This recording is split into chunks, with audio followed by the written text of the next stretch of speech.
네, 안녕하세요. 저는 오늘 아동청이 있는 나라를 꿈꾼다 라는 주제로 이야기를 할 아동안전위원회 이재복입니다. 저는 2013년도부터 지금까지 한 8년 정도 아동 관련된 NGO 활동을 해왔는데요. 제가 활동한 것들 중에서 그래도 아직도 가장 많은 분들이 알고 계시는 것은 바로 횡단보도 안전지대 옐로카펫입니다. 2014년도에 세월호 참사가 있었죠. 그때 모든 국민들께서 아동이 안전한 나라가 되면 좋겠다라는 꿈을 꾸셨는데 저 또한 그때 정말 우리 아이들이 안전할 수 있는 나라가 되면 좋겠다라는 꿈을 꿨습니다. 그 꿈을 어떻게 실현할 수 있을까 고민하다가 마을 주민들하고 같이 우리 마을 먼저 안전하게 만들어 보자 라고 마을을 조사하고 같이 토론하고 했었습니다. 그 결과 횡단보도에서의 교통사고가 가장 위험하다라는 결론에 도달했고, 그러면 어떻게 하면 횡단보도를 안전하게 만들 것인가를 논의하던 차에 바로 이런 옐로카펫이라는 것을 구상하게 됐습니다.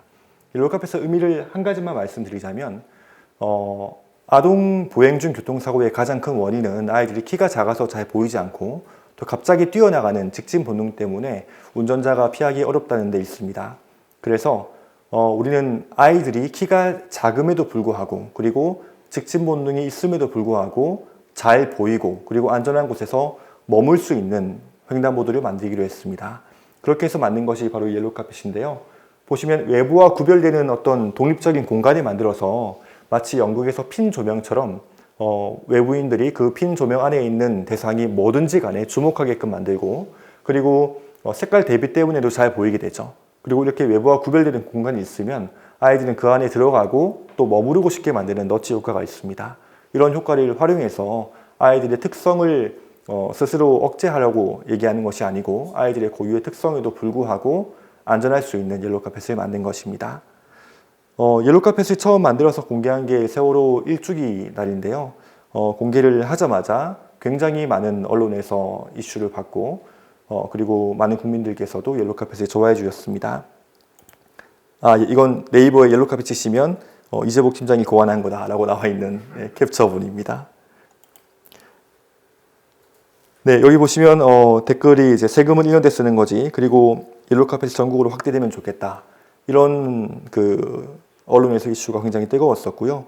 그래서 실제로 얼마 되지 않아서 서울을 시작으로 해서 전국으로 옐로카펫이 확산됐습니다. 지금은 전국에 이미 1000개를 넘은 지는 훌쩍 지났고요. 당시 국민안전처의 어린이 보호구역의 개선 사업에 옐로카펫 매뉴얼로 들어가고 현재 행정안전부에도 옐로카펫 제작 및 설치 가이드라인이 들어가 있습니다. 그리고 심지어 고등학교 통합사회 교과서에도 아동 인권 증진의 사업으로 그 예시로서 옐로카펫이 들어가 있습니다. 자, 이렇게 제가 아동 관련된 NGO 활동을 시작한 지 한 3년도 채 되지 않아서 제가 한 마을에서 작게 시작한 옐로카펫이라는 프로젝트가 전국으로 확산되고 그리고 정부 사업으로 자리 잡게 된 것이죠. 저는 NGO의 사회적 역할이라고 하면은 마치 자동차로 치면은 컨셉카를 만드는 거라고 생각합니다. 우리가 모토쇼에 가서 보면은 컨셉카를 각 자동차 회사마다 제시를 합니다. 제시를 하면서 미래의 자동차는 이런 방향으로 가는 게 좋겠어 라고 메시지를 전달하는 것이죠. 그럼 그거를 관객들이 보고 소비자들이 보고 나는 저 미래로 나가는 것에 동의해 라고 하면은 그 컨셉카가 양산카가 돼서 전국에 보급이 되는 거죠. 저는 NGO의 역할은 우리 한국 사회의 그리고 세계의 문제를 모두 다 해결하는 것이 아니고 문제 해결을 위한 하나의 방향으로서 컨셉카를 제시하는 거라고 생각합니다. 그러면 그 방향들을 보고 국민들이 지지하고 또 정부에서도 적합하다고 판단하면은 그걸 제도화하는 것이죠. 그런 면에서 봤을 때 옐로카펫은 작은 프로젝트지만 그래도 NGO로서 우리가 할 수 있는 거는 처음부터 끝까지 다 했다라는 생각을 했습니다. 그래서 저는 그때부터 그러면 그 이후에 나는 아동 관련해서 어떤 일을 할 것인가에 대해서 고민을 많이 했습니다. 사실 NGO 활동이라는 게 어떻게 보면 좀 뭐랄까 부담이 적기도 하고 또 좀 재밌어 보이고 자유로워 보일 수도 있지만 그런 점도 있는 반면에 사실 또 여러 가지 또 뭐랄까 경제적인 고민이라든지 이런 것도 현실적으로 있습니다. 그래서 저도 당시에도 내가 이 일을 몇 년 더 할 수 있을까 이런 고민을 했었고, 내가 정말 마지막으로 그렇다면은 아동 관련된 일을 한다면은 무엇을 할 것인가, 어떤 일을 정말 하는 게 의미가 있을까 고민을 많이 했습니다. 그 고민의 결과 저는 아동 관련된 입법 활동을 해야겠다고 결심을 했습니다. 왜냐하면 옐로우카펫이 하나의 프로젝트에서 정책화되고 또 입법까지 가는 과정들을 지켜보면서 아동 관련된 입법이 너무나 허술한 부분이 많다라는 것을 느낄 수 있었고, 또 조사하던 결과 다른 장애인이나 여성이나 그 노동자 이런 우리 사회의 어떤 구성원들을 대변하는 시민단체나 그들을 위한 입법 활동을 하는 곳은 많이 있는데, 아동을 위한 입법 활동을 전문으로 하는 곳은 제가 아동안전위원회를 처음 시작할 때 당시에만 해도 한 곳도 없었습니다. 그래서 우리 한국 사회에 그래도 아동을 위한 아동 입법을 전문으로 하는 NGO가 한 곳은 있어야 되지 않을까라는 생각으로 아동안전위원회라는 비영리단체를 설립하게 됐습니다. 자, 아동안전위원회는 아동의 안전을 위한 법과 정책 그리고 캠페인을 만들어서 아동을 비롯한 모두가 안전하고 행복한 사회를 추구하는 비영리 민간단체입니다. 처음에는 서울시에 등록된 비영리 민간단체였고요. 현재는 보건복지부에 비영리 민간단체로 등록이 되어 있습니다. 그리고 보건복지부 산하 사단법인으로 저희가 지난해에 창립총회를 했고, 현재 그 승인 절차를 거치고 있습니다. 저희는 핵심 가치로 기준, 창의, 지속, 보편 이런 가치를 두고 있고요. 그리고 슬로건으로는 아동이 안전한 나라, 가족이 행복한 나라라고 하고 있습니다. 저희가 말하는 안전이라는 것은 교통사고 안전 같은 그런 부분만 말하는 게 아닙니다. 아동의 포괄적인 권리가 보장된 상태를 뜻하는 거고요. 그리고 그것이 가족이 행복한 사회로 날아가는 시작점이다라는 생각으로 이런 슬로건으로 활동을 하고 있습니다. 저희의 주요 활동은 앞서 말씀드린 것처럼 아동 입법 활동과 아동 정책 활동, 그리고 이것들을 실현하기 위한 캠페인 활동인데요. 저희 활동의 특징이자 장점이라고 말할 수 있는 것은 바로 국민위원 중심으로 활동한다는 것입니다. 보통의 입법 활동을 하는 NGO들 같은 경우에는 교수님이라든지 혹은 변호사라든지 그런 전문가들 중심으로 입법 활동을 하기 마련입니다. 하지만 저희도 물론 그런 전문가분들이 함께 활동하고 계십니다. 하지만 그런 분들은 국민위원들의 활동을 서포트하고 뒷받침하는 역할을 하지, 저희가 실제로 그 법안을 만들기 위해 토론하고 그리고 안을 만드는 과정에서 주도적으로 참여하는 분들은 일반 저희 회원분들인 국민위원입니다. 저희가 이렇게 활동의 방식을 정한 이유는 기존의 아동 관련된 입법 활동이 미진했던 이유는 전문가가 부족해서 그런 게 아니고, 다양한 국민들, 특히 아동을 포함한 다양한 국민들의 눈높이에 맞는 의견이 반영되지 못한 것이 그 원인이라고 생각했기 때문에 이런 활동 방식을 택했습니다. 그래서 국민위원님들 오시면 저희가 입법 활동을 시작하는 커리큘럼이 오리엔테이션부터 조별 토론, 전체 토론, 그리고 개정안 완성, 입법 캠페인 이렇게 진행이 됩니다. 자, 이런 방식으로 저희가 지금까지 입법 활동을 여러 가지 진행했는데요. 대표적으로 아동 청소년의 성보호에 관한 법률 개정안, 최근에 저희가 조두순 접근금지법이라고 발의한 거죠. 그리고 아동학대 범죄의 처벌 등에 관한 법률 개정안, 그리고 아동 친화적 최저주거 기준에 대한 그런 정책 자료집, 이런 것들을 발표를 했습니다. 그리고 실제로 이번에 정인이 사건 관련해서도 저희가 아동학대법을 발의했고, 아동학대 관련해서는 일부 통과가 된 것들이 있습니다. 저희가 지난 총선 때 총선에 입후보한 모든 정당의 모든 후보들께 저희 국민위원들이 만든 아동 총선 10대 공약을 만들어서 모든 후보님들께 전달을 다 했습니다.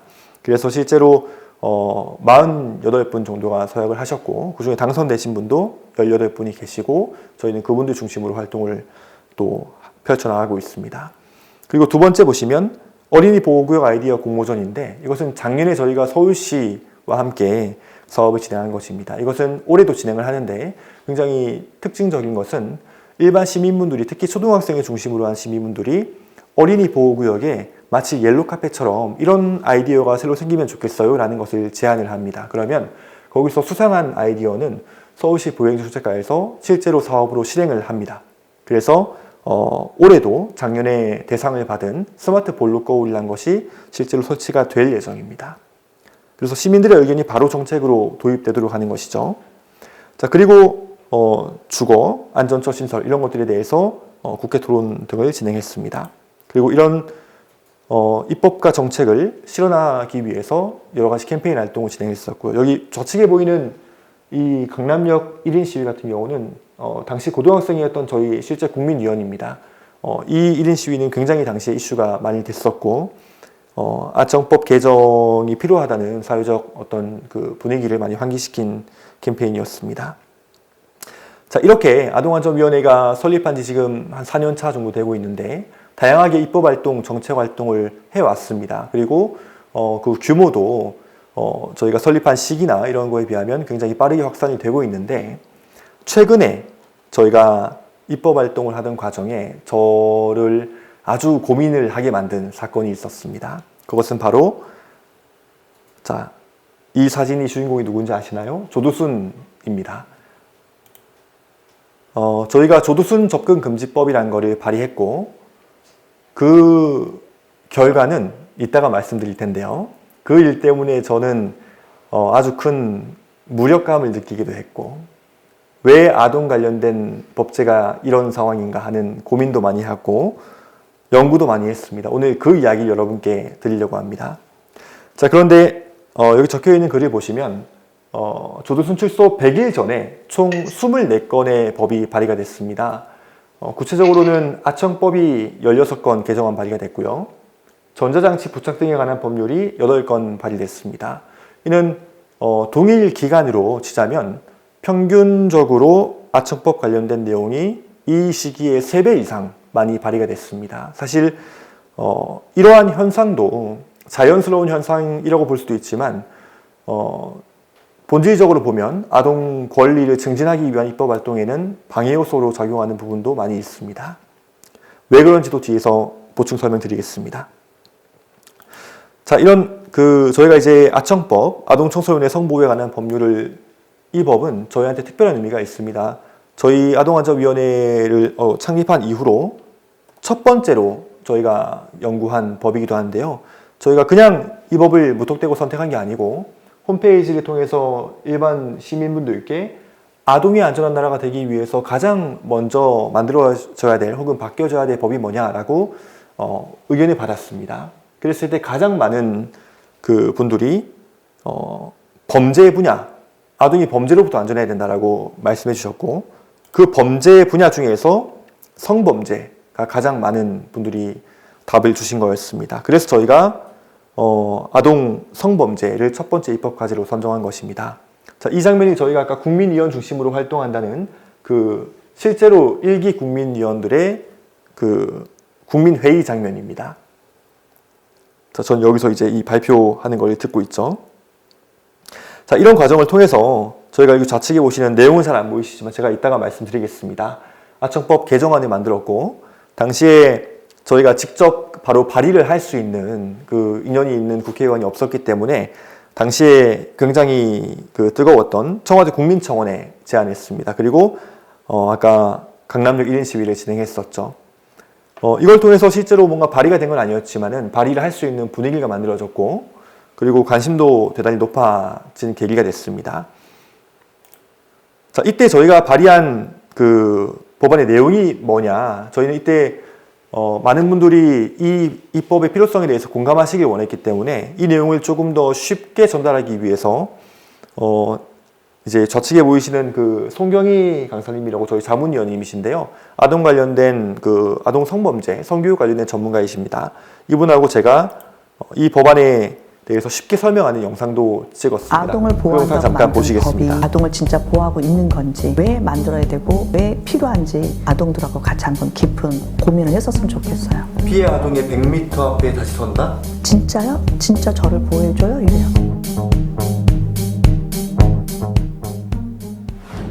술 취한 사람이 아동에게 성폭력을 가하고 아동이 법정에서 진술을 제대로 못하면 범죄자가 집행유예로 풀려나서 피해 아동의 100m 앞에 다시 선다? 지금 아동 청소년의 성보호에 관한 법률에 많은 허점들이 이런 말도 안 되는 일들이 가능하도록 열어두고 있는 것 같아요. 술 취한 사람 이야기부터 해볼까요? 술이나 약물에 취한 상태에서 아동을 성폭력하면 형량을 줄여줄 수도 있다? 이거 이해가 되세요?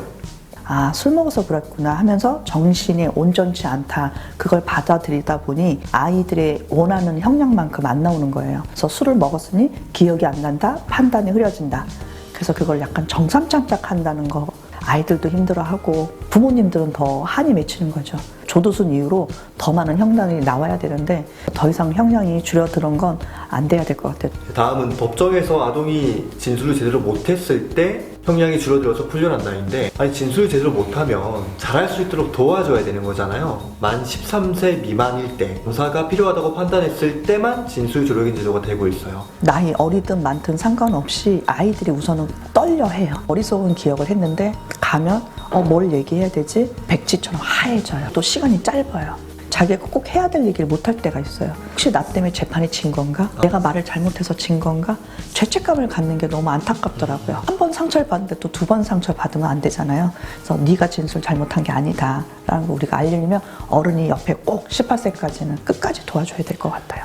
근데 더 문제는 집행유예로 너무 많이 풀려난다는 것 같아요. 2015년 기준으로 45.5%가 아동성범죄자가 집행유예로 풀려난다고 하더라고요. 이게 애초에 문제가 아동을 강간한 사람에게 주어지는 형량이 5년 이상이라는 데 있거든요. 5년 이상이면 그게 여러 가지 이유로 절반까지 줄어들어서 3년 미만이 되면 집행유예가 될 수 있어요. 그래서 저희가 주장하는 건 이걸 7년 이상으로 늘려야 된다. 그래야지 절반이 돼서 3.5년이 돼도 집행유예가 안 되기 때문에.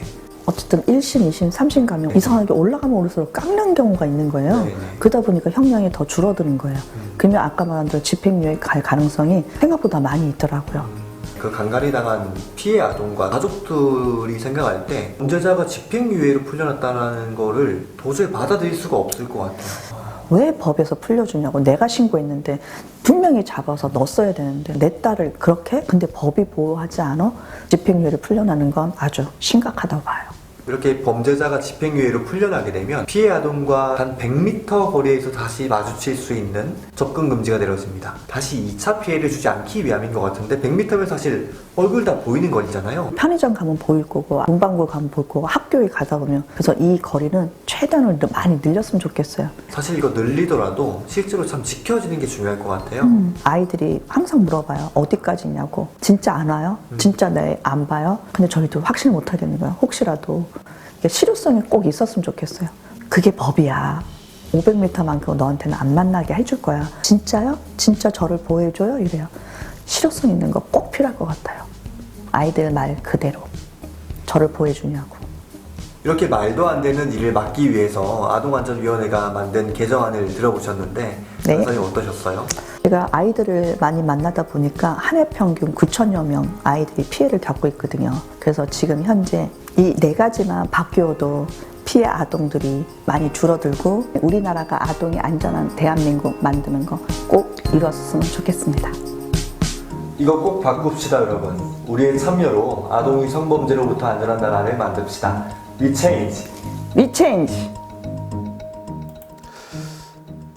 네, 당시 이런 저희의 개정안을 설명할 수 있는 영상을 만들어서 청와대 국민청원을 진행하는 동안에 많은 분들이 쉽게 이해하실 수 있도록 홍보하기도 했습니다. 자, 그렇게 시간이 지나서 저희가 조두순 출소하기 1년쯤 전에 정은혜 의원실과 함께 드디어 이 법을 국회에 발의를 했습니다. 여기 제가 들고 있는 조그만 판을 보시면 이게 그 한 교실의 모양을 형상한 것입니다. 기자님 자세히 보시는데 그 뒷페이지에 크게 나와 있습니다.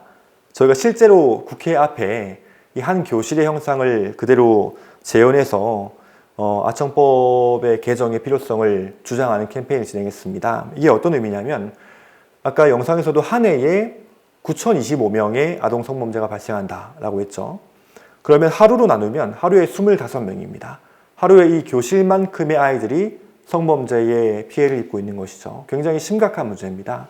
그래서 이 문제를 개정하자라고 저희가 열심히 발의했고 캠페인도 했습니다. 그런데 당시에도 이미 조두순 같은 경우에는 형이 집행이 확정된 상태이기 때문에 저희가 법을 바꾼다고 해서 소급 적용이 되지 않는 게 대부분이었습니다. 근데 그 중에서 단 한 가지 우리가 잘만 만든다면 조두순에게도 적용할 수 있는 게 한 가지 있었습니다. 그게 바로 접근 금지였습니다.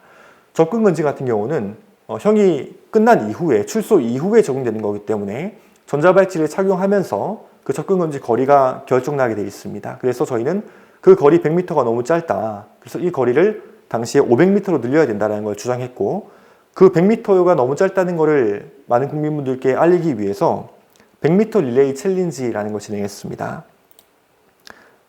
실제로 100m를 달려서 이 거리가 얼마나 짧은지를 보여드리게 하고, 또 이거를 릴레이로 한 건데요. 보시면 좌측 상당히 저고요. 좌측 가운데가 가운데 위에가 정원의 의원이고, 여기는 허경환 개그맨이고, 안영미, 가수 태희, 샵의 이지혜, 이렇게 되게 감사하게도 저희가 따로 뭐 연락을 드리거나 한 게 아닌데 이 연예인분들도 굉장히 많이 당시에 참여를 해 주셨습니다. 하지만 아쉽게도 임기 만료에 국회가 끝나면서 자동 폐기가 됐었습니다. 또한 8개월 정도 흘렀습니다. 작년 가을 여름쯤이었죠. 어느 날 저희 사무실에 기자분들이 연락이 굉장히 많이 왔습니다. 다들 조두순법에 대해서 물어보시더라고요. 그래서 왜 그런가 해서 봤더니 이제 출소가 한 100일 정도 남았다는 거예요. 사실 저희가 출소 1년쯤 전에 저희가 발의했을 때는 저는 사실 1년 전이기 때문에 굉장히 많은 시민단체에서 관련 법을 발의하실 거라고 생각을 했는데 저희 말고는 아무도 발의를 안 하는 거예요. 그래서 왜 이러지 하고 좀 아쉬움이 있었는데 100일 남으니까 이제 국회 각 의원실에서도 그렇고 시민단체에서도 너나 할 거 없이 다들 발의를 하시는 거예요. 그래서 기자분들이 찾아보시다가 이전에 발의한 게 저희밖에 없으니까 저희한테 연락을 많이 주신 거죠. 그래서 저희가 그때 이제 인터뷰를 하나 했었는데 그 인터뷰 내용이 조두순뿐만 아니라 조두순들에 주목해야 된다라는 이야기를 했습니다. 왜냐하면 조두순 출소가 100일이 남았다라고 해서 우리가 디데이 100일을 세고 그날 전에 뭔가 입법을 완료해야 된다라고 주장을 하고 있지만 사실 조두순과 유사한 범죄를 저질러서 출소하는 사람들은 굉장히 많이 있거든요. 그리고 그 피해자들도 굉장히 많이 있고요. 제가 그래서 실제로 법무부에 정보 공개를 요청해서 확인한 결과는 저희가 지난번에 이 법을 발의한 출소 1년 전부터 디데이 100일까지 그 기간 동안에 조두순처럼 아청법에 의해서 형을 살았다가 전자발찌 차고 출소한 사람이 420명이라는 겁니다. 즉 하루에 한 2명씩 계속 조두순 같은 사람은 출소했던 거죠. 그런데 우리는 조두순이 이 관련된 범죄자 중에서 좀 언론에 이슈가 된 유명인이라는 이유 때문에 오직 조두순에 포커스를 맞춰서 출소 전에 입법해야 된다, 이런 현상이 있었던 것이죠.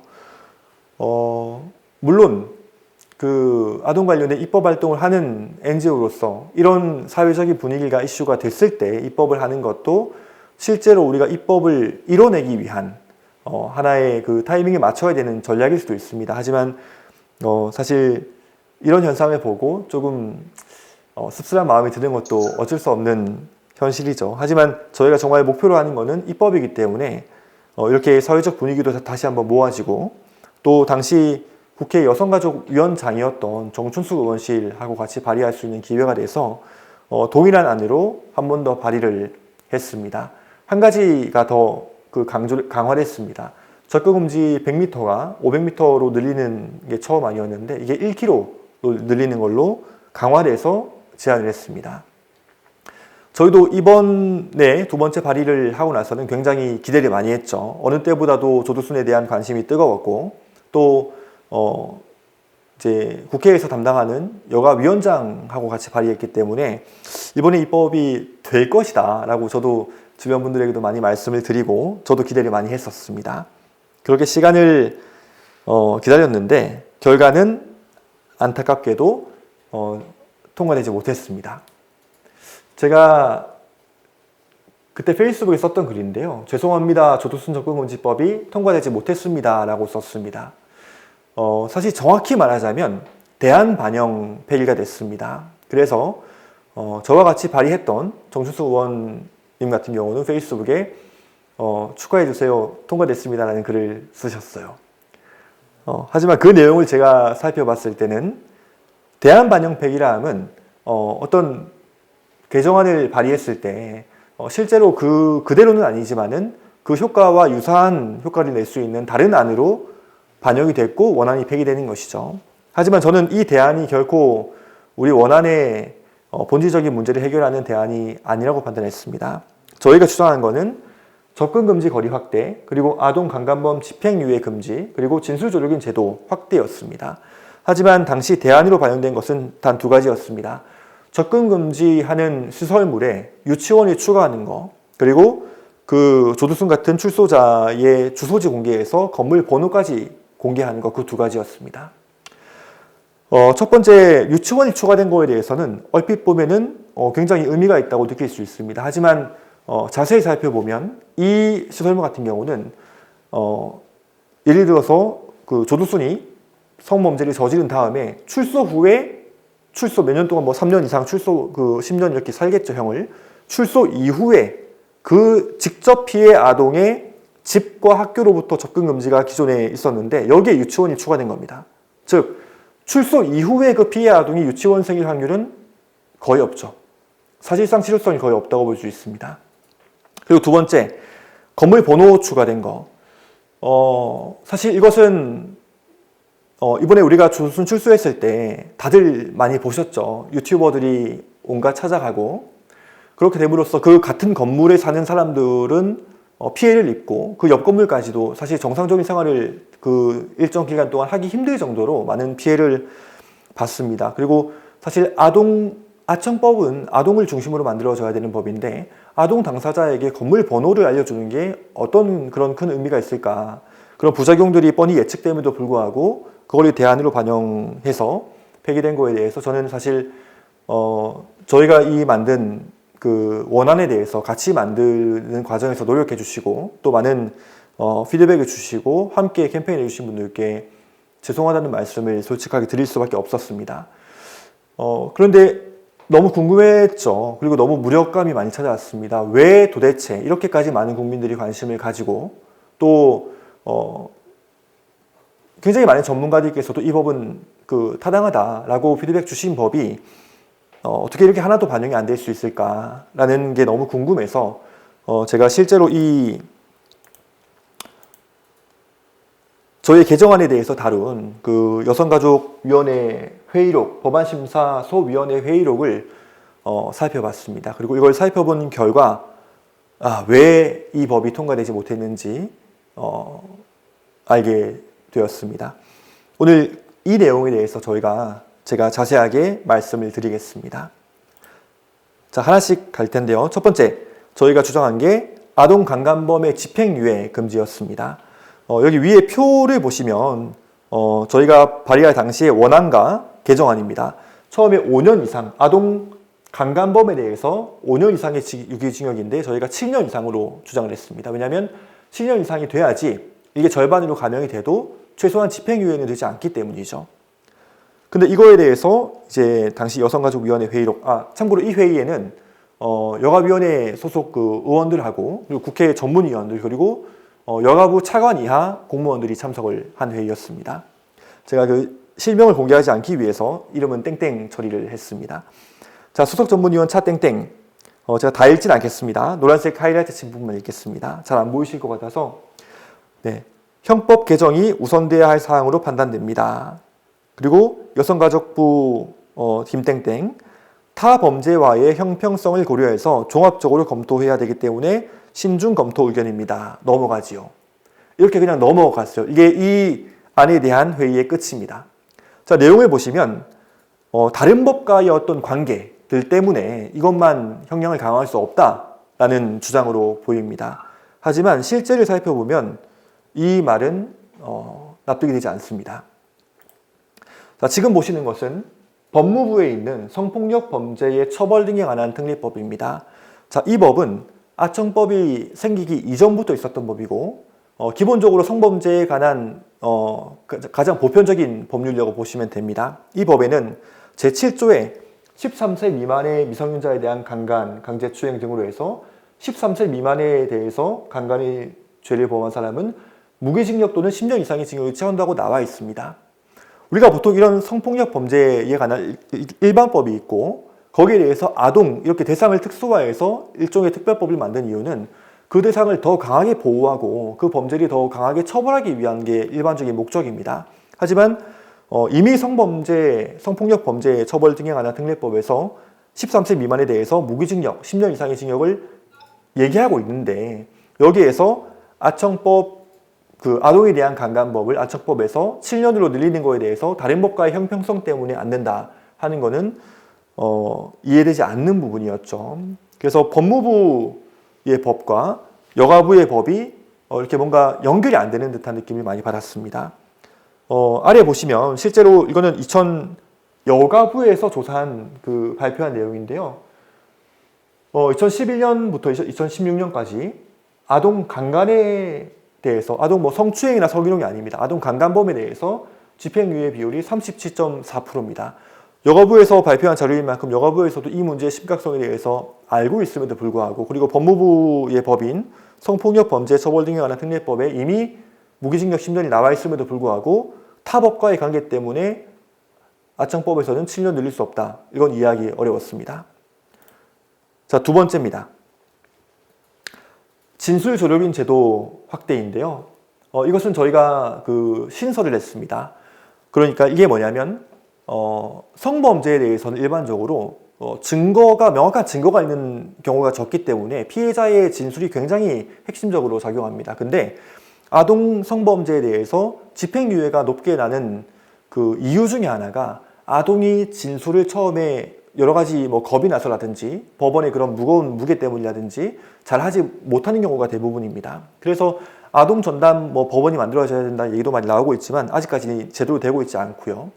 그래서 실제로 아동이 처음에는 진술을 잘 못하다가 나중에 가족이나 이런 여러 가지 도움에 의해서 진술을 나중에 잘 하게 되면은 진술이 번복됐다, 신빙성이 없다 이런 식으로 인정되지 않는 경우가 많죠. 그래서 이 경우에 이미 만 13세 미만 아동에 대해서 검사가 필요하다고 판단하는 경우에는 진술조력인 제도가 적용되게 돼 있습니다. 하지만 저희는 그럼 14세는 혼자 충분히 할 수 있나? 그리고 그걸 왜 검사가 판단하지? 라는 이유로 이 아청법에서 정의한 만 19세 미만 아동인 경우에는 본인이 거부하지 않을 경우에는 진술조력인 제도의 도움을 받을 수 있다라는 것을 신설을 한 것이죠. 자, 이에 대해서 여가부 회의록을 보겠습니다. 자, 수석 전문위원 차땡땡. 현재 진술조력인은 성폭력 처벌법에 의해서 13세 미만이거나 신체 또는 정신적인 장애로 의사소통이나 의사표현에 어려움이 있는 경우로 운영하고 있는 제도라. 자, 현 제도를 알고 있는 거죠. 그 제도를 아동 청소년 성범죄에도 확대 적용하려는 아닙니다. 자, 여가부 차관 김땡땡. 이 개정 조항을 통해 13세 미만 아동 청소년 피해자에 대해서 진술조력인이 확대될 수 있는 그런 의미가 있겠네요.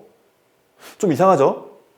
이미 만 13세 미만에 대해서는 적용이 되고 있습니다. 저희가 그리고 개정안이 발의한 거는 전체 아동에 대해서 확대하는 것인데 그거를 13세까지 되는 거를 확대하는 의미가 있다고 얘기하면서 이것도 넘어가도 되겠지요? 동의합니다 하고 끝나버립니다. 자, 왜 이런 일이 발생할까요? 이것 또한 자, 이게 성폭력 범죄 처벌법에 있는 그 법무부 법의 36조 조항입니다. 이미 13세 미만에 대해서는 법이 있어요. 저희는 이거를 전체 아동에게 확대하자고 얘기한 것이고 전체 아동이 몇 살부터 몇 살까지요? 아청법에서는 19세 미만입니다. 자, 그런데 저희가 이 아청법에서는 이미 그 앞부분에 정의 부분에서 아동을 19세 미만으로 정의하고 있기 때문에 이 개별 조항에서는 연령을 표기하지 않습니다. 그냥 아동 청소년이라고 하면은 앞서 정의된 19세 미만이기 때문에 확대되는 거죠. 지금 기자님께서 정확한 중요한 질문을 해주셨는데요. 아청법에서는 아동이 만 19세 미만입니다. 하지만 이 아동에 대한 연령의 범위도 법마다 다 상이합니다. 그래서 아마 제가 합리적으로 추측하기로는 이 회의 당시에 참여한 분들이 그런 연령에 대한 이해가 없었기 때문에 아청법에서 아동이라 하면 19세 미만 전체 확대되는 의미를 모르시고 그리고 이 법무부에서 있는 성폭력 범죄 처벌 등에 관한 특례법이 아청법에 적용된다는 것을 이 회의록에 봤을 때는 모르실 수밖에 없지 않았을까? 그래서 이걸 확대된다는 의미로 넘어가신 것 같습니다. 납득이 어렵지만 그렇게밖에 생각할 수 없는 부분이 있었습니다. 그래서 이 아래 부분이 실제로 이 이후에 추가된 건데요. 아청법이죠. 아청법의 25조의 3항에 위 내용이 적용됐습니다. 사실 근데 이 내용은 이 법조항에 이 글이 없더라도 자동으로 이미 적용이 되고 있는 내용이었습니다. 굳이 들어갈 내용이 없는 거죠. 법의 중복이 되는 거죠. 자, 그런데 이렇게 해서 이제 발의가 통과가 됐다고 얘기를 했습니다.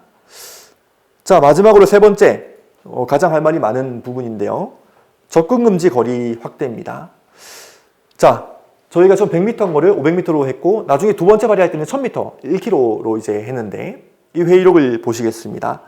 자, 빨간색만 보시면, 다만 관련 법들이 같이 100m로 한정하고 있다는 점. 자, 그리고 빨간색 보시면, 동조항이 전자장치 부착 등에 관한 법률의 규정에 따라서 접근금지 명령을 받는 사람을 제외하고 적용되는 것이기 때문에 이 부분은 실질적으로 가시거리로 측정되는 식이 운영되고 있어서 사후적인 수단으로 1km를 두는 것은 가시거리상 비현실적이다 얘기하고 있죠. 노란색 부분은 제가 이따 뒤에 가서 다른 법과의 관계로 설명드릴 거고, 빨간색은 아예 틀린 말이기 때문에 빨간색 표시를 했는데 설명드리겠습니다. 그리고 뒤에도 똑같은 말이 있습니다. 자, 관련 법, 구체적으로 가정폭력범죄 처벌 등에 관한 법, 아동학대 범죄에도 100m잖아요. 맞습니다. 자, 그러니까 100m니까 그대로 두자는 거죠. 그리고 아래도 보면은 전자발찌 이 조항에 대해서 실제로 거의 적용되지가 않습니다. 왜냐하면 전자발찌 부착에 의해서 이게 예외적으로 되는 거기 때문에, 또 기계적으로 이게 가까이 갔을 때 잡을 수 있기 때문에 라고 말하고 있습니다. 즉 100m가 늘어나면 잡을 수 없다는 식으로 말을 하는 거죠. 자, 근데 실제로 어떤지 보겠습니다. 자, 첫 번째, 아까 그 다른 법, 즉 가정폭력 범죄 처벌 등에 관한 법, 아동학대 범죄 처벌 등에 관한 법에서 100m이기 때문에 아청법도 100m 해야 된다라는 주장입니다. 자, 제가 실제로 그 법조항을 가져왔는데요. 그 말 자체는 맞습니다. 두 법에 100m 이내라고 되어 있습니다. 근데 이게 왜 100m 이내인지를 봐야 됩니다. 우리나라 모든 법 중에서 아마 법제처 홈페이지 가서 접근금지라고 쳐보시면 나올 건데요. 접근금지라는 표현이 있는 법은 딱 세 가지가 있습니다. 그게 바로 가정폭력범죄, 아동학대범죄, 아동성범죄입니다. 처음으로 생긴 것은 가정폭력범죄였습니다. 자, 가정폭력범죄는 그 단어에서 나와 있다시피 가정 내에서 부부들이 일어나는 범죄입니다. 예전에는 이 법이 만들어진 당시에는 대부분 남편이 아내를 때리는 그런 식이었죠. 즉 그런 부부 사이에서, 한 집에 동거하는 사람 사이에서 100m 접근금지라는 굉장히 강한 처벌입니다. 가족이 같이 살게 못하게 하는 거죠. 자, 그리고 아동학대도 마찬가지입니다. 아동학대라는 단어 자체도 최소한 가족이나 혹은 이 아동을 보호해야 될 의무가 있는 선생님들이 아이를 학대했을 때 학대가 되는 거죠. 제가 그냥 길거리 지나가는 아무 인연 없는 아이를 때리면 그건 그냥 폭행이죠. 자, 이건 역시 두 법 다 기본적으로 동거인을 대상으로 한 폭력이고, 여기에서 100m 접근금지 거리는 상당한 의미가 있습니다. 실제로 이 가정폭력범죄 이 법이 만들어지고 나서 이 잘 안 보이실 텐데 이게 1998년 기사입니다. 이 법이 만들어진 이후에 첫 번째로 이 법이 적용된 사례인데요. 상습폭력 남편의 안방 출입금지. 100m 이내이기 때문에 가족이니까 안방 출입금지 이렇게 내려진 것입니다. 자, 하지만 이 두 가지 범죄와 아동성범죄는 본질적인 차이가 있습니다. 아동성범죄는 오른쪽에 보시는 게 한국성폭력상담소에서 발표한 건데요. 2019년 얼마 안 된 최신 자료입니다. 여기서 보시면 아동을 대상으로 한 성범죄는 그 피해자와 가해자의 관계를 표현한 것입니다. 자, 친부모에 의한 범죄가 20.7%, 그리고 의부까지 포함하면 24.1%, 그리고 형제까지. 근데 여기서 형제라 함은 같이 살고 안 살고를 다 포함한 겁니다. 최대한 넓게 봤을 때도 42.5%죠. 즉 최소한 아동 성범죄의 57.5% 이상은 비동거인 간에 이루어진 범죄입니다. 그렇기 때문에 가정폭력 범죄와 아동학대 범죄와는 굉장한 차이가 있는 것이죠. 그런데 동일하게 학대에서 100m이기 때문에 가정폭력에서 100m이기 때문에 이것은 이해하기 어려운 것이죠. 그런데 그걸 근거로 똑같이 100m로 하자라고 주장하고 있습니다. 자, 그리고 이렇게 이제 아동 성범죄가 일어났을 때 우리가 이제 앞서는 법들이 다 다르고 해서 이제 어떤 법을 적용해야 될지 의문이 있는데 아동 성범죄가 일어났을 때 우리가 떠올릴 수 있는 법은 세 가지입니다. 아마 당장 물어보면은 아청법을 가장 많이 떠올리시겠지만 사실 가장 먼저 관련된 기본적인 법은 아동복지법입니다. 아동복지법은 1962년도에 제정된 법인데 여기에서도 보면 아동학대를 정의하고 있고 그리고 아동학대 범위에 성적폭력이 이미 명시되어 있습니다. 그리고 아동에 대한 보호 조치를 취할 때 아동 최상의 이익을 고려해야 된다고 되어 있죠. 자, 그 다음 생긴 법이 아청법입니다. 2000년도에 제정이 됐습니다. 여기서는 우선 아동복지법과 연령이 다릅니다. 아동복지법은 만 18세 미만인데 여기서 만 19세 미만이고 여기서 그야말로 아동 청소년 성범죄에 대한 부분을 다루고 있습니다. 자, 그 아래가 가장 최근에 만들어진 아동학대 범죄법인데 여기에서도 아동학대 범죄란 정의하는 부분에서 강간과 추행을 포함하고 있습니다. 즉, 이 세 가지 법이 다 아동 성범죄를 다루고 있는 거죠. 자, 그런데 우리는 아동 성범죄가 발생했을 때 그럼 어떤 법을 적용해야 되냐? 다 이런 혼란이 생길 수 있습니다. 연령이 다르고 범위가 다르기 때문에. 자, 근데 여기 이제 빨간색 표시를 보시면 제3조 다른 법률과의 관계에서 아동학대 범죄에 대하여는 이 법을 우선 적용한다. 다만 성폭력 범죄의 처벌 등에 관한 특례법 그리고 아동 청소년의 성보호에 관한 법률에서 가중처벌되는 경우에는 그 법에서 정한 바에 따른다 라고 되어 있습니다. 자, 이 표현 자체가 뭐냐면 아청법 자체는 아동에 대한 성범죄에 대해서 특별히 더 강하게 보호하기 위해서 더 강하게 처벌하기 위해서 만들어진 법이기 때문에 기본적으로 아청법에서는 아동학대 범죄에서 규정된 아동 성범죄보다 더 강하게 처벌할 수 있고 그리고 그렇게 법이 명시되어 있는 경우에는 그 법에서 정한 바를 따른다 라고 이미 표기가 되어 있는 거죠. 그런데 앞에 회의록에서 봤을 때는 아동학대 범죄에서 100m로 되어 있으니까 가정폭력 범죄에서 100m로 되어 있으니까 아동 성범죄에 대한 법에서도 100m를 늘릴 수 없다라고 주장하는 거죠. 우리는 이런 법을 만들 때 아동을 특별히 보호하기 위해서 법을 만들었고 아동 학대로부터 더 보호하기 위해서 만들었는데 오히려 그런 법들이 아동을 더 강하게 보호하기 위한 이 개정을 발목을 잡고 있는 것입니다. 분명히 법에는 가중처벌을 할 수 있고 그렇게 하는 게 맞다고 되어 있음에도 불구하고 말이죠. 저는 이런 문제들이 아동 관련된 단일한 사건이 발생했을 때 너무나도 복잡하게 다양한 법에 얽혀져 있고 그리고 거기에서 나온 아동 관련된 개념과 연령의 범위도 다르고 그리고 그 법들 간의 관계도 제대로 정립되지 않은 것이라는 생각을 이것을 보고 하게 됐습니다. 자, 그리고 계속 이어나가 보겠습니다. 자, 100m 얘기는 똑같이 나왔었고요. 그리고 자, 전자발찌에 대한 예외 조항이다. 그래서 마치 이 말만 보면은 전자발찌에 대한 예외 조항이라서 실질적으로 확인되는 경우는 그렇게 많지 않습니다. 중요하지 않은 것처럼 말하고 있어요. 그리고 기계적으로 이게 가까이 갔을 때만 잡을 수 있다. 멀리 가면 잡을 수 없는 것처럼 얘기하고 있고. 근데 자, 법무부에서 나온 전자발찌 부착 등에 관한 법률입니다. 여기서 9조의 2 준수사항에서 그 접근 금지를 정의하고 있는데요. 전자발찌를 하는 경우에 피해자 등에 대한 접근 금지를 명할 수 있다. 근데 여기서는 접근 금지 거리가 명시되어 있지 않습니다. 제가 아까 말씀드린 것처럼 우리나라에서 접근 금지 거리가 명시된 법은 단 3개입니다. 아청법, 아동학대법, 그리고 가정폭력법. 그러면 전자발찌는 아시다시피 대부분 성범죄에 대해서 적용이 되죠. 그러면 여기서 접근 금지 거리가 명시되지 않았는데 어떤 근거에 의해서 거리를 정할까요? 당연히 아동 성범죄에 대해서는 아청법에 나온 이 거리를 근거해서 적용합니다.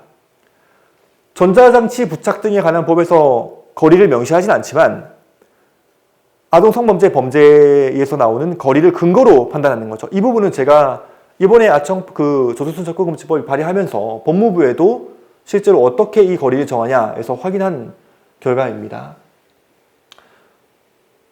그리고 아까 마치 이 41조, 아청법의 41조 같은 경우가 전자장치 부착 등에 관한 법률에 적용되지 않은 예외적인 거라고 했는데 그렇지 않습니다.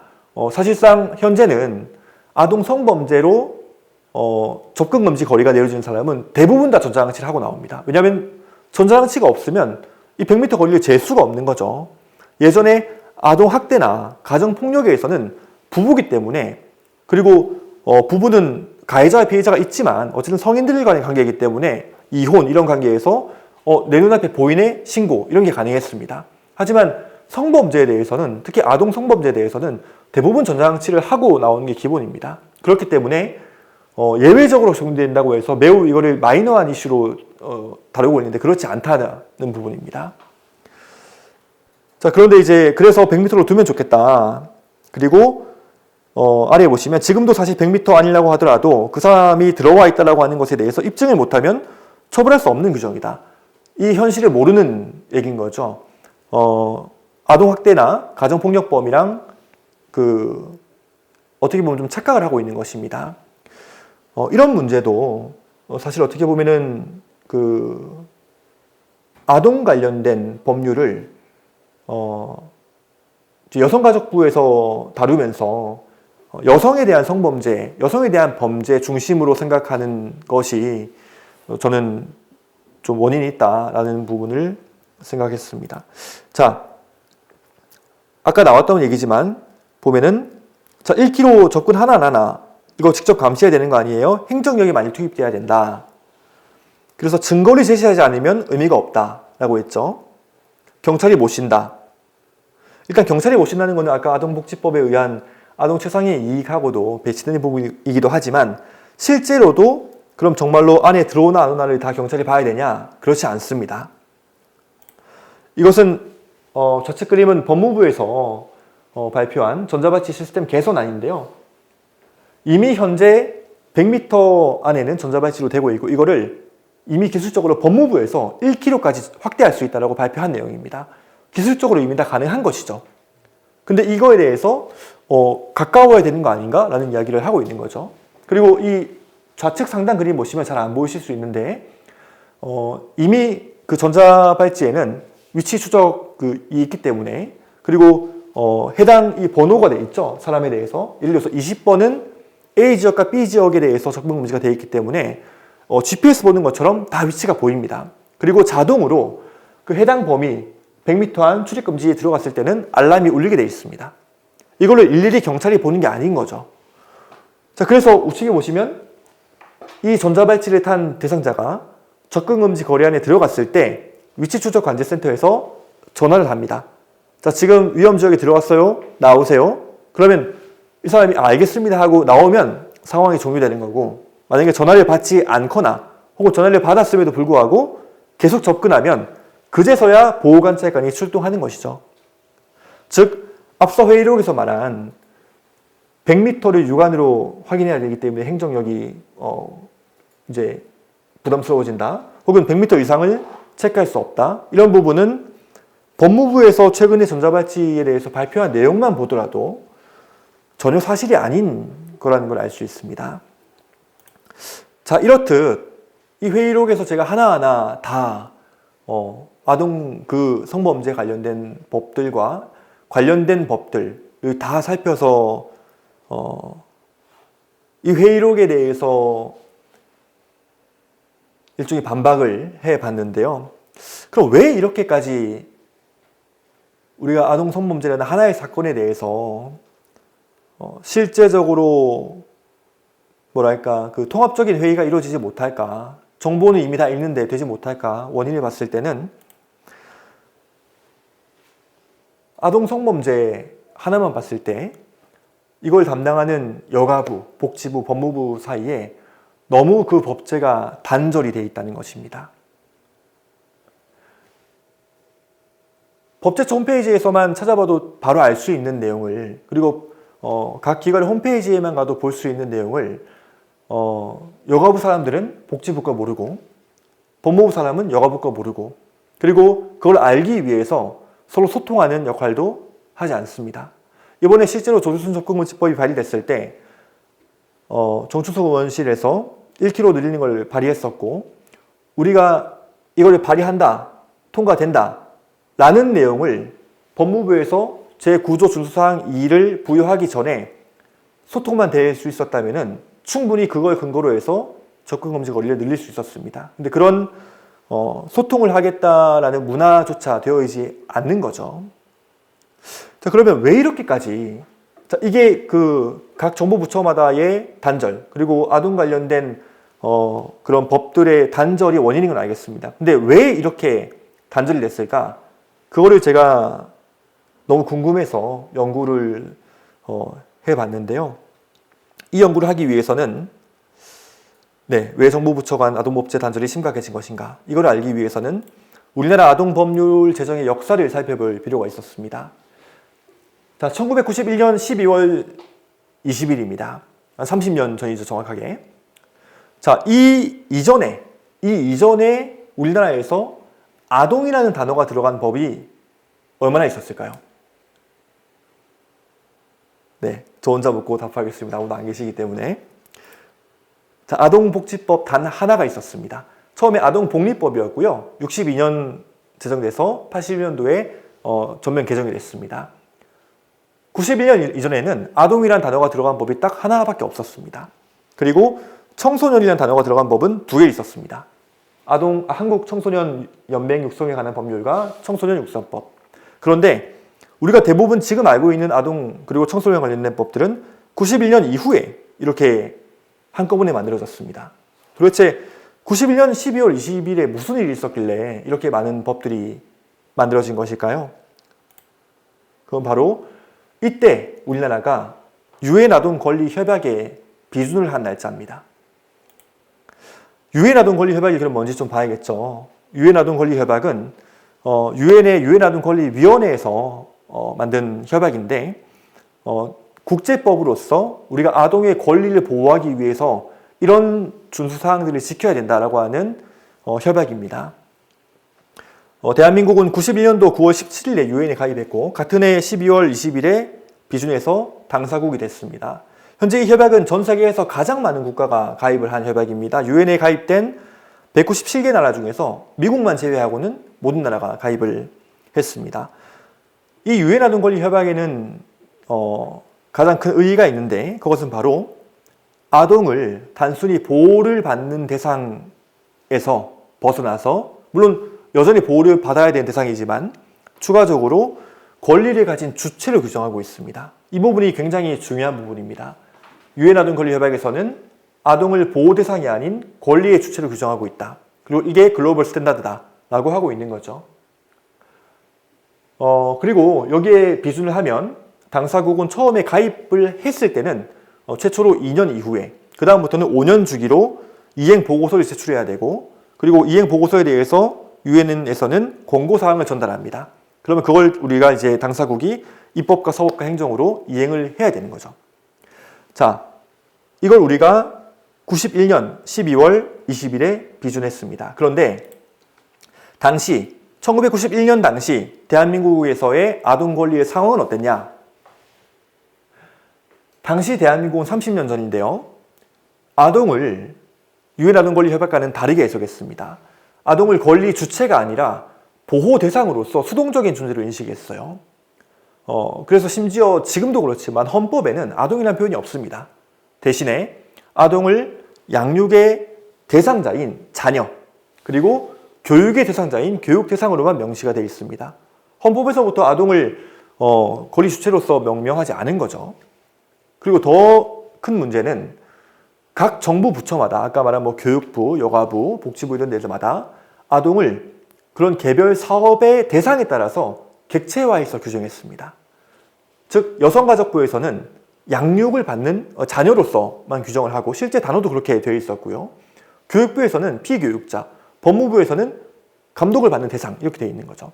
그러다 보니까 각 정부 부처마다 똑같은 아동을 가지고 부르는 개념, 그 단어도 다르고 그리고 그 아동의 연령도 다르고 그 아동에게 주어지는 법도 다 달랐습니다. 자, 이러한 대한민국의 상황에서 92년 상황에서 대한민국은 유엔 아동 권리 협약에 비준을 했고 30년의 시간이 흘렀습니다. 그리고 지금이 됐죠. 어떻게 됐을까요? 자, 우리나라는 유엔 아동 권리 협약의 권고를 굉장히 충실하게 이행을 한 편입니다. 저는 오늘 유엔 아동 권리 협약이나 유엔 아동 권리 위원회를 부정하려는 게 결코 아닙니다. 실제로 유엔 아동 권리 위원회의 권고 이후에 대한민국의 대부분의 아동 관련된 청소년에 관련된 법들이 만들어졌습니다. 그리고 실제로 그 법들은 우리나라의 아동의 권리를 증진하고 보호하는 데 지대한 역할을 했습니다. 자, 1차 국가보고서 이후에 가정폭력범죄 그리고 청소년보호법들이 만들어졌고 2차 이후에 3차 이후에 그리고 가장 최근에 5, 6차 이후에 작년에 만들어진 어린이 안전관리에 관한 법률도 만들어졌습니다. 자, 그런데 아까 제가 말씀드렸죠. 문제는 91년 당시에 우리나라의 아동 권리에 대한 상태 그리고 각 정부 부처마다 아동을 객체화한 상태에서 아동을 개념을 정리하고 아동을 연령을 정하고 아동에 대한 법률을 정하는 상황에서 아동법제 단절이 이미 형성되어 있는 상태였습니다. 그런데 그런 상태에서 우리가 무려 30년 동안 이 권고사항을 이행하는 과정에서 아동법제가 통합되기 전에 부처 간에 경쟁적으로 이 권고사항을 제정해왔습니다. 그리고 특정 이슈, 조두순 같은 이슈죠. 이런 이슈가 터졌을 때 그리고 사업별로 이런 통합적인 그 관점에서가 아니고 굉장히 단편적으로 법을 제정하고 개정해 왔습니다. 이렇게 30년이 흘러온 거죠. 그러다 보니까 지금 2021년 현재 상황은 아까 제가 회의록에서 말씀드린 것처럼 아동법제가 심각하게 단절이 되어 있는 상태까지 이르렀습니다. 그래서 보시면 정부 부처별로 아동 객체화가 굉장히 심화되었습니다.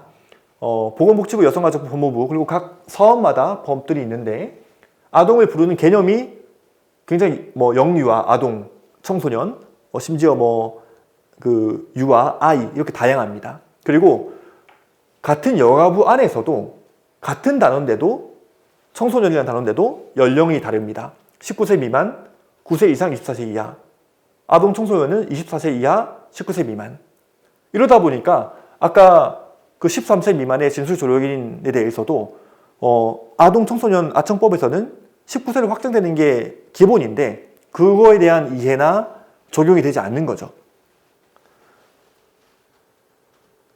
자, 이렇게 지금 현재 30년 동안 법이 만들어지다 보니까 현재 18세 미만을 규정하고 있는 우리나라의 법은 65개 정도가 있습니다.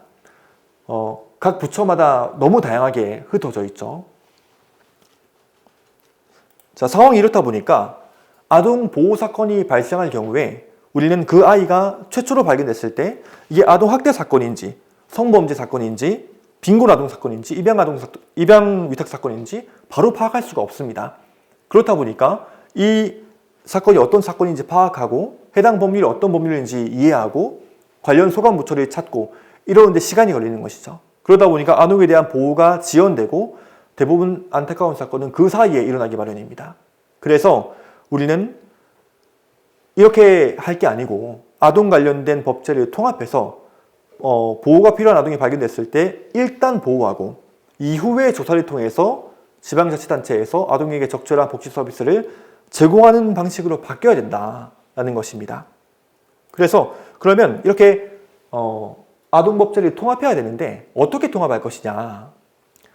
기존에 정부 부처 중심으로 그리고 정부 부처도 그 개별 사업 중심으로 아동이 정의되고 법제가 만들어졌습니다. 우리는 이것을 아동 권리 중심으로 바꿔야 됩니다. 정부 부처의 개별 사업에 맞는 정책이 아니라 아동 권리를 중심으로 한 법제 통합이 이제는 이루어져야 된다. 즉, 좌측에 현재 소관 부처가 이미 있고 법령이 있고 그에 대해서 아동이 정의되고 이런 방식이 아니고 현재는 유엔 아동 권리에서 그 협약에 따라서 권고사항이 와도 우선 이렇게 매칭시킵니다. 권고사항 중에서 여기 중에서 여기다 이렇게 권고를 이행하다 보니까 그게 지금 권고사항이 왔을 때 대한민국에서 가장 첫 번째로 하는 일입니다. 어디에 넣을 것인가. 그러다 보니까 법제 단절이 더 심해지는 것이죠. 이 방식이 아니고 좌측 아동 권리를 일단 중심으로 잡아놓고 그리고 우리나라에 있는 아동 관련된 개별 법들을 그 아동 권리의 각 영역에 맞게 이거는 복지 및 보건이다. 그리고 안전 및 특별보호다. 교육 및 자립 역량이다. 가정보호 및 대학 양육이다. 놀거리와 여가활동이다. 그거에 맞게 재편해서 아동을 중심으로 한 법제로 통합하는 게 필요한 것이죠. 자, 그래서 앞서 제가 좀 말씀 못 드린 게 있어서 그렇게 해서 우리가 개별법에서 우선 아동에 대한 개념과 연령을 통일시키는 것도 물론 해야 되고요. 근데 거기에서 더 나아가서 이 아동 권리 중심으로 한 아동 법제의 통합을 이루어내야지만이 우리가 아까 같은 아동 보호 사건이 있을 때 그리고 조두순 접근금지법의 입법 과정에서 봤다시피 그리고 입법 과정에서의 문제들을 해결할 수 있는 것이죠. 이거는 단순히 아동 관련된 법이나 정책의 통합을 통해서 중복을 없애고 그리고 사각지대를 해소해서 효율을 높인다는 개념뿐만이 아니고 우리가 아동이라는 존재를 아동 권리를 온전하게 보호하는 측면에서 아동 보호 체계를 갖춘다는 의미가 있습니다. 자, 따라서 이제 우리 향후 아동 법제의 통합의 방향은 아동 권리를 중심으로 해서 아동 정책의 기본 방향과 원칙 그리고 추진 체계를 정하고 그리고 아동 권리 영역에 따라서 세부 사항들을 개별법으로 보완하는 방식으로 가야 되는 것입니다. 자, 그래서 실질적으로 보시면 아까 아동 권리 영역이 이 유엔 아동 권리 협약의 각 조항이라고 볼 수 있죠. 그리고 오른쪽들이 아동 관련된 개별 법들입니다. 자, 그런데 우리가 아동 기본법을 제정한다라고 했을 때는 크게 두 가지 방법이 있습니다. 첫 번째는 완전히 새로운 법을 만드는 것이고 두 번째는 현재 있는 법 중에서 가장 기본이 되는 법들의 내용과 체계를 보강해서 그 법의 어떤 위상을 강화시켜서 기본법화하는 것이 있습니다. 그런데 대한민국의 현재 아동법 체계에서의 현실을 고려했을 때는 여기 보이시는 아동복지법을 중심으로 해서 이 법을 더 보강해서 기본법으로 만드는 것이 가장 바람직합니다. 왜 그러냐면 아동복지법은 앞서 나왔다시피 우리나라에서 가장 최초로 1962년도에 최초로 아동을 중심으로 만들어진 법입니다. 그래서 아동에 대해서 가장 포괄적인 내용을 담고 있고요. 또한 그 법의 어떤 그 구성도 유엔 아동권리 협약과 가장 유사합니다. 따라서 새롭게 그 아동기본법을 만들 경우에는 이미 있는 아동복지법과 내용이 상당 부분 중첩될 확률이 높고 또 그 자체가 앞서 우리가 문제로 제기됐던 또 하나의 그런 법의 난립의 문제가 있을 수 있기 때문에 아동기본법을 중심으로 아동복지법을 중심으로 아동기본법을 만드는 것이 우리가 택해야 될 방법인 것이죠. 즉 실무적으로는 유엔 아동권리 협약의 이 각 조항들과 아동복지법의 내용들을 매칭시킨 다음에 청소년 기본법과 그 아동 관련된 개별법들을 보완하는 거죠. 그리고 유엔 아동권리 협약에는 있는데 예를 들어서 표현의 자유가 있는데 아동복지법에는 그 내용이 없다. 그러면 청소년 기본법과 그 개별법에서 그 내용이 있기 때문에 이 내용을 잘 비교해서 혹은 조합해서 적절한 형태로 아동복지법을 빈틈없게 메우는 것이죠. 이런 식으로 우리는 아동기본법을 아동복지법으로 보강을 통해서 재탄생시켜야 되는 것이죠. 이렇게 우리가 아동복지법을 기반으로 한 아동기본법을 탄생시키면 이것은 어떤 의미가 있냐면 지난 30년 동안 우리가 아동을 객체화한 그 30년 동안에 너무나도 단절된 아동법제의 단절을 이제는 극복을 하고 이제는 아동을 권리 주체자로서 정의하는 아동기본법을 중심으로 개별 법률들이 체계적으로 종전될 수 있는 겁니다. 그리고 이렇게 통합된 아동법제에 의해서 아동보호체계가 아주 종합적으로 수행될 수 있는 것이죠. 자, 그러면 이렇게 아동기본법을 만들고 나면 다른 법은 다 필요 없냐? 이 법 하나만 있으면 되냐? 그렇지 않습니다. 아동기본법은 아동정책에 대한 기본 이념과 목표, 국가나 지방자치단체의 책무 등을 규정함으로써 국가의 정책이 일관성을 갖고 유지되도록 하는 그런 기반으로서 역할을 하는 거고요. 이 기반 위에 아까 그 아동 권리의 영역별로 보건 및 복지, 안전 및 특별보호, 교육 및 자립 역량, 가정보호 및 대학 양육, 그리고 놀권리와 여가 활동 등 이런 그 이 영역의 개별법들이 이 기반 위에 체계적으로 정돈이 되는 것이죠. 자, 이렇게 아동법제가 구축이 되고 나면 아동법률이 통합적으로 운영될 수 있고, 그리고 하나의 법률이 더 아동을 더 보호하기 위해서 개정되려고 할 때, 아까 조두순 접근금지법처럼 다른 법이 얽히고 설켜서 장애물로서 되는 게 아니고 하나의 법이 더 발전됨으로써 다른 법들이 같이 발전될 수 있는 그런 그 구조를 갖게 될 수 있는 것입니다. 자, 이렇게 아동기본법이 제정이 되고 나면 이를 수행할 수 있는 권한과 책임을 가지는 행정기관이 필요할 텐데요. 이 이름이 바로 오늘 제 강연의 제목인 아동청입니다. 자, 아동 관련 개별 법령들을 소관부처별로 보면은 사실 대한민국 정부, 그리고 복지부, 여가부, 교육부, 법무부 등 10개 부처, 그리고 식품의약품안전처, 국가인권위원회 등 사실 모든 부처가 다 연관되어 있습니다. 아동 또한 우리나라 국민이기 때문에 사실 연관이 아예 없는 건 당연히 없겠죠. 하지만 그럼에도 불구하고 각 부처마다 아동을 중시하는 정도가 여전히 낮고, 그리고 아동을 부르는 어떤 개념이라든지 또 연령이 다 다르고 법률이 현재도 단절된 상태이기 때문에, 그리고 그런 상태로 지금도 개별 사업을 독자적으로 계획하고 운영되고 있기 때문에 이것들을 우리가 아동기본법 제정에 발맞춰서 총괄 수행할 수 있는 컨트롤 타워로서 아동청의 신설이 필요한 것입니다. 자, 그렇게 중앙정부에서 아동청의 컨트롤 타워로서 중심 역할을 하고, 그리고 지방자치단체에서 아동 업무와의 전달 체계가 일원화될 필요가 있습니다. 지금은 아동 관련된 업무가 중앙부처에서도 다 다양하게 분산되어 있기 때문에 아동을 현장에서 만나는 일선에서도 이 체계가, 보호 체계가 일원화되어 있지 않다 보니까 아동에게 가장 필요한 시기에 적절한 서비스가 되고 있지 못합니다. 그래서 우리는 아동청을 중심으로 해서 지방자치단체의 아동 관련 업무를 그 전달 체계를 일원화해야 됩니다. 그래서 그 일원화를 통해서 구체적으로는 지방자치단체가 아동 사무와 그리고 아동 관련된 예산을 아동청과의 일원화된 관계에서 안정적으로 운영을 할 수 있어야 됩니다.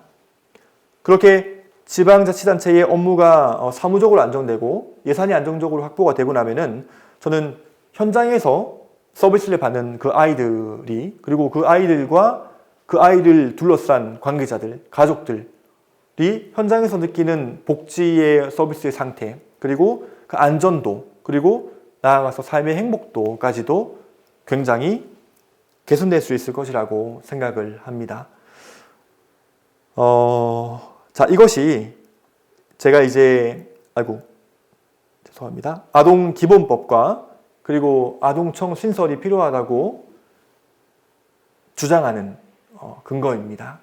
그리고 제가 나아가서 이제 내년이면은 대통령 선거가 있죠. 그래서 대통령 선거 때 각 후보들이 이 아동청 신설의 공약으로 제안을 하는 것을 제안을 드립니다. 그 이유는 크게 세 가지입니다.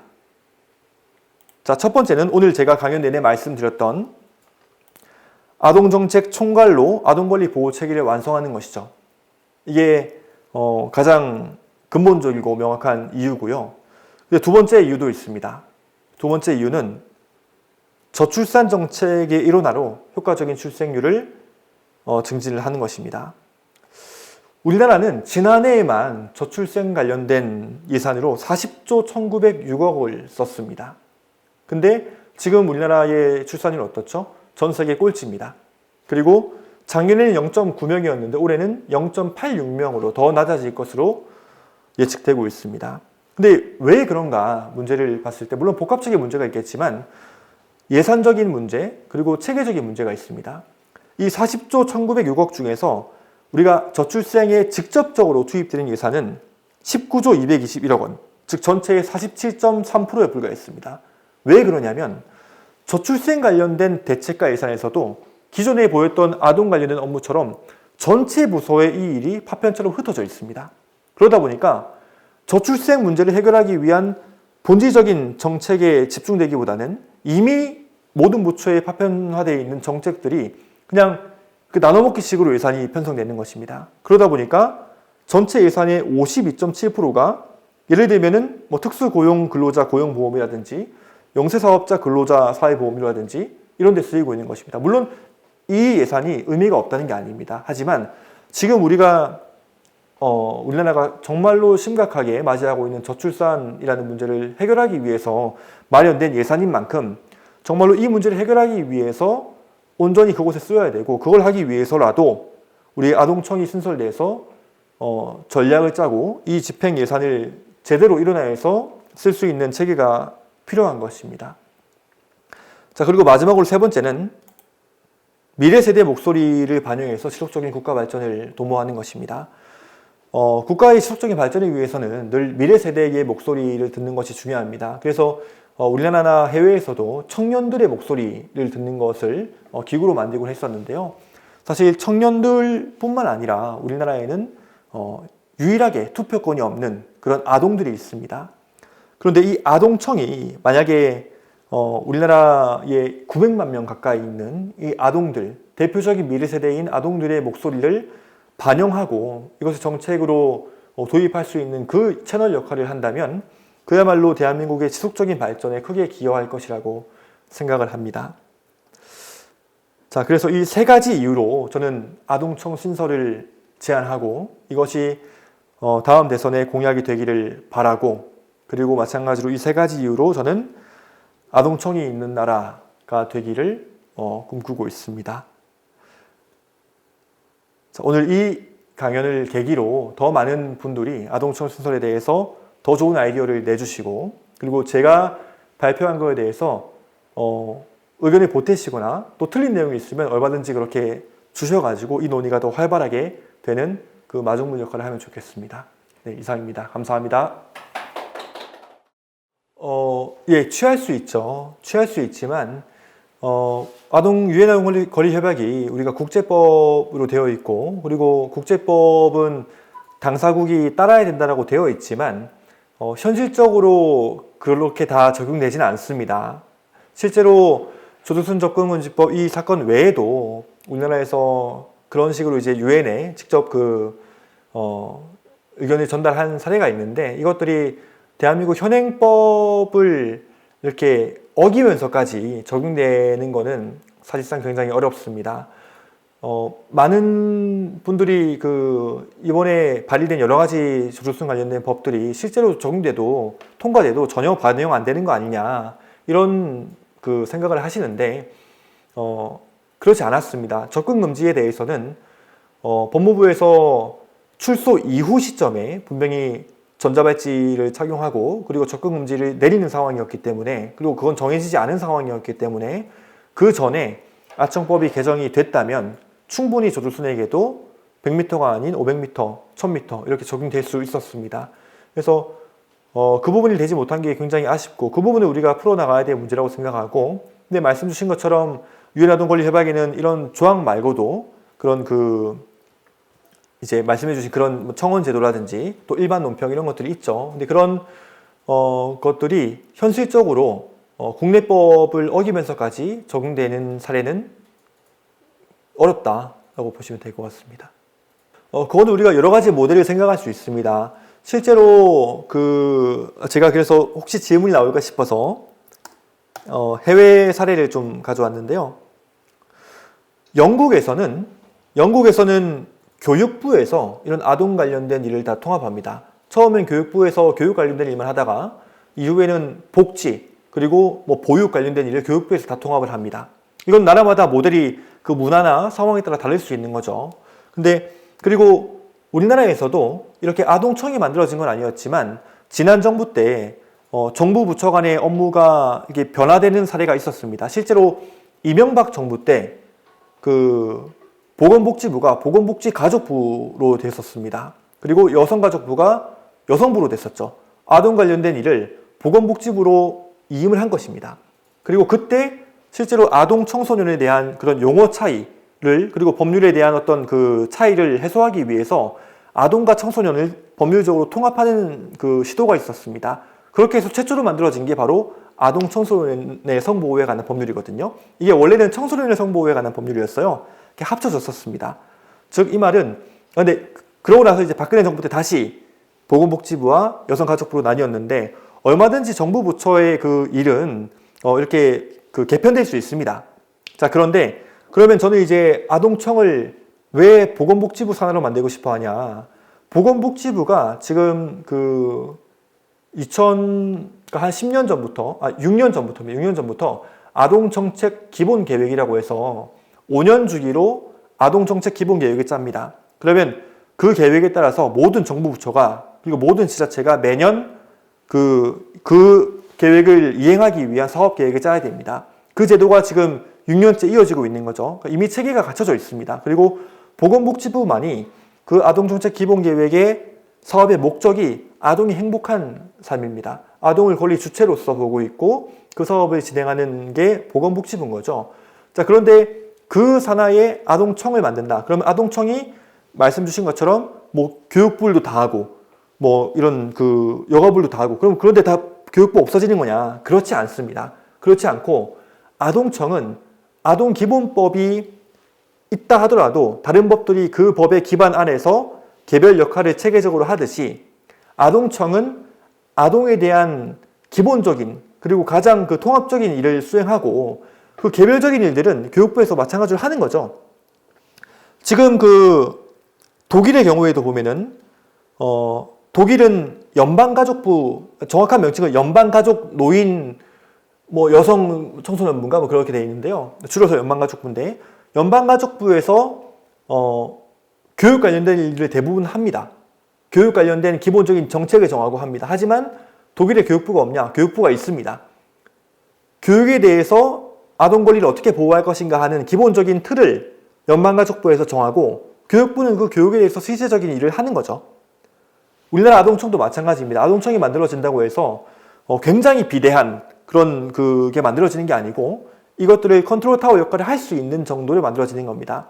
현재는 그 아동 학대에 대해서 여러 가지 과거에 뭐 중앙아동보호기관이라든지 뭐 드림스타트라든지 많은 기관이 있었는데 이것들이 아동권리보장원이라는 것으로 통합되어 있습니다. 즉 2차 단계를 거쳐서 이제 작년인가 추종 통합을 했는데요. 근데 아동권리보장원의 한계는 그냥 그 보건복지부 산하의 공공기관입니다. 그분들이 공무원도 아니에요. 그러다 보니까 다른 부처와의 어떤 그런 그 장벽을 뛰어넘을 그거를 강제하거나 권고할 수 있는 권한이 없습니다. 그러다 보니까 최소한 우리가 아동청으로 해서 독립적인 그 정부 기관으로 만들어서 지금 아동권리보장원이 하는 일들도 당연히 포함시키고 그리고 그들이 하고 있지 못한 다른 정부 부처들 간의 아동정책의 조율, 통합을 해야 된다는 것이죠. 그러면 새로운 그 정부 부처 만드는 거에 대해서 공무원 늘어나는 거 아니냐, 국민들 싫어하지 않냐, 그렇지 않다고 봅니다.